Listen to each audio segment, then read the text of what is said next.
Samantha King, and this is my final project for AEP 855, Race, Class, Access, Equity Activity. I started off with an article that dealt with gender. It was called Gender Issues in the College Classroom. And um, Yet, even though women now receive significantly more bachelor's degrees and master's degrees than men, they have not exactly achieved equality in the classroom. Um, Gender, in our textbook, it said gender stereotypes of women as communal and men as agentic are particularly damaging to women in leadership. I kind of put that in there just because I don't see it as much as we read about it. I think that things are fairly even in my classrooms anyway. I don't really see a difference in educational wise someone receiving different because of their gender. I also wrote that as educators, we need to take a look at our own strategies, and such as they talked about calling on students who raise their hand first because you don't want to wait. Um, and adjust and kind of integrate if we can like clearly see and know that we're doing this, um, then we probably need to try something different to engage all students, whether it's waiting or having some other form of um, sort of answering if your name starts with a G for people who teach younger courses. Just implementing things like that, which make everyone kind of answer and everyone read instead of the same person all the time because they raise their hand first. A large body of the research from that article shows that instructors call on male students more frequently than female students. Um, they're more likely to use male students' names when calling upon students, um, ask male students more abstract questions, um, and are less likely to elaborate upon points made by female students. This research has demonstrated that male students speak more frequently and longer in class discussions, um, and male students are more likely to blurt out answers without raising their hand. Um, and female students are less likely to take part in class discussions, um, but when they do, they're more likely to be interrupted before they complete their response. And sometimes it's by other females, but mainly by males. Um, they're just less vocal. The second article that I chose was race. It was called Allowing Race in the Classroom. And I've come to realize that in addition to these well known factors, there is one that does not get the attention it deserves and lacks energy, which was stated in this article. Um, Students of color have to spend much of their energy on racism in one form or another, and white students have that same energy to spend on education. If one's time is taken up either responding to racist statements or behaviors or anticipating that these things may occur, one does not have as much energy to put elsewhere. Which sort of led me to, in chapter 14 of our textbook, there was a statement in there that said, in addition to fighting their own prejudice, leaders also face the challenges of dealing with the prejudice of followers. Which I related that to this because, I mean, it does make sense if we're um, trying to constantly protect ourselves as leaders. Um, we're just spending a lot of time not where we should be, which is what they're implying in this article um, about students and colored students spending a lot of their energy on things that they shouldn't be. In my personal field, I feel like race plays a fairly large role in like agriculture, labor, and it has to do with Hispanic culture. Um, Hispanic Hispanics are huge in the ag field. They can be paid cash, they can be paid cheap, they're cheap labor. Um, and so I think that's something that I will always deal with in my field is um, not just Hispanics, but other cultures coming in that just want work and they're willing to do anything for money. Um, whether they're getting paid what they should or not, they do it and they work hard. The next article that I chose was called Poverty in Education. And like we know that poverty struck areas are just different. The schools are different.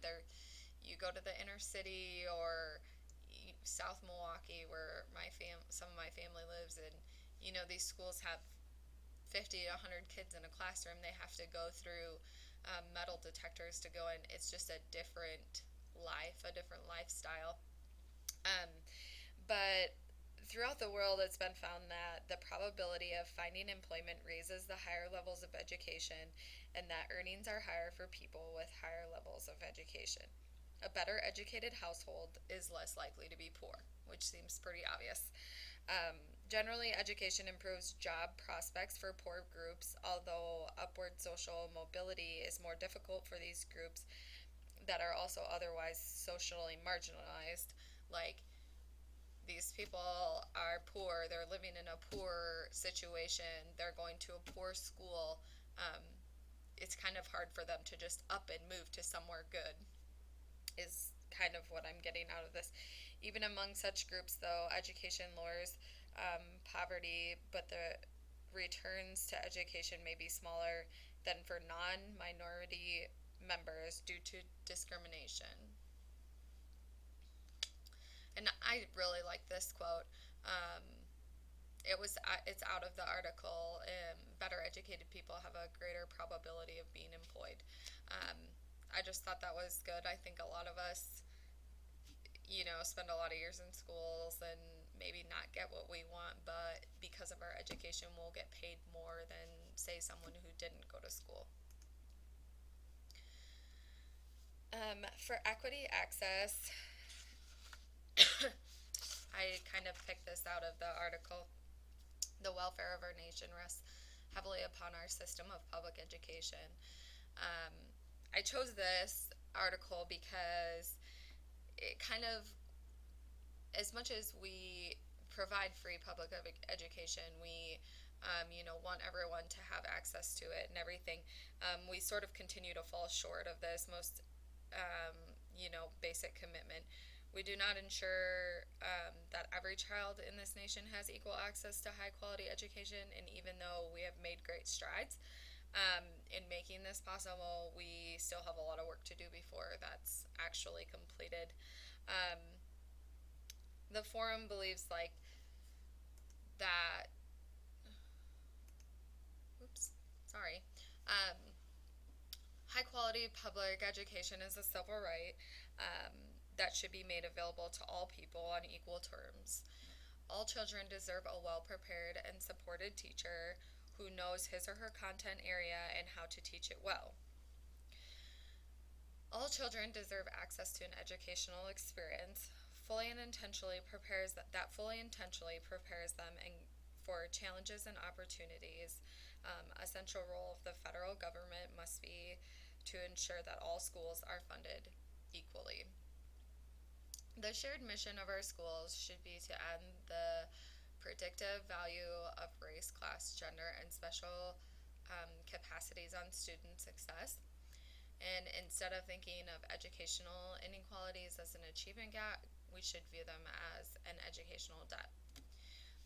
To reduce the education debt, schools cannot work in isolation, and all schools should demonstrate non-discriminatory and inclusive policies, practices, and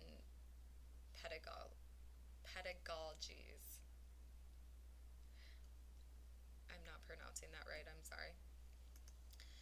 Um, the last article that I chose was an education gap, and it's education gap grows between rich and poor. And this kind of was an article I chose to put it in here last in my presentation because it kind of summed up several of these issues that I've talked about. One reason for the growing gap in achievement, researchers say, could be that wealthy parents invest more time and money than ever before in their children, when it comes to like taking your kids to music lessons, involving them in sports on the weekends, t-ball, stuff like that.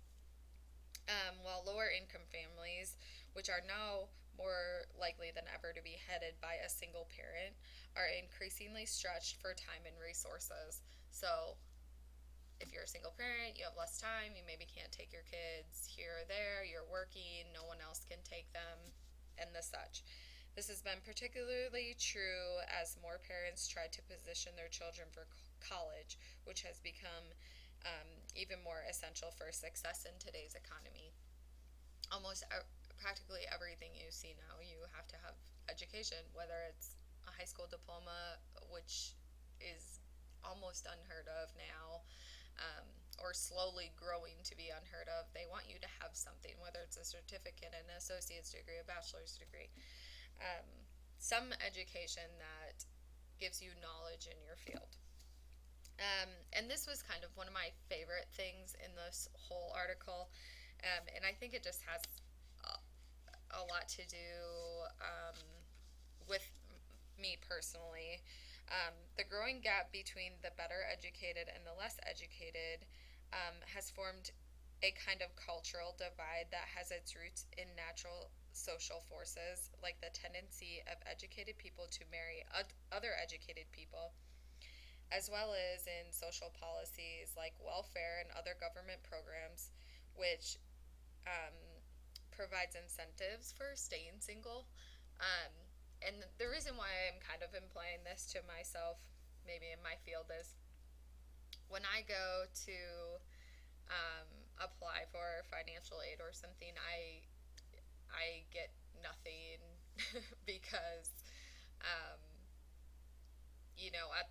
at the time when my parents' income was involved in that process, they made too much money. I didn't have a child. I wasn't married, anything like that. And so you would think that you're doing everything correct. Um,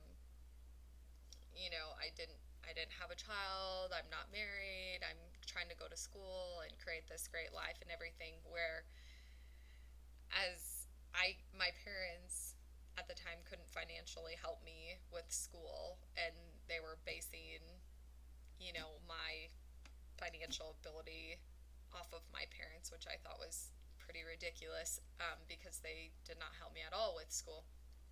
Basically, what I'm saying is that it's an incentive to have a child, basically, in terms of getting money for going to school. For me, it's not, because I'd rather just pay it than have a child. But um, they make it pretty easy and almost unfair, I guess, for people who can afford it but still don't have children. I guess that's kind of confusing, but you probably understand what I mean. I'm sure a lot of you have gone through that. This is my reference guide as I talked about the articles that I chose, and I tried to relate them back to like chapter 15, where ethical leaders serve others by placing the welfare of theirs ahead of their own in an effort to contribute to the common goal, common good, sorry. There were just in chapter 15, and like I said in chapter 14, um, there was just some really good information in there. And I just wanted to say that I've learned a lot in this semester, and I think that everyone else has too, just about um, leadership and being an ethical leader, making the right decisions. We know the difference between right and wrong, and I think that this just has been a very beneficial class for me. Thank you.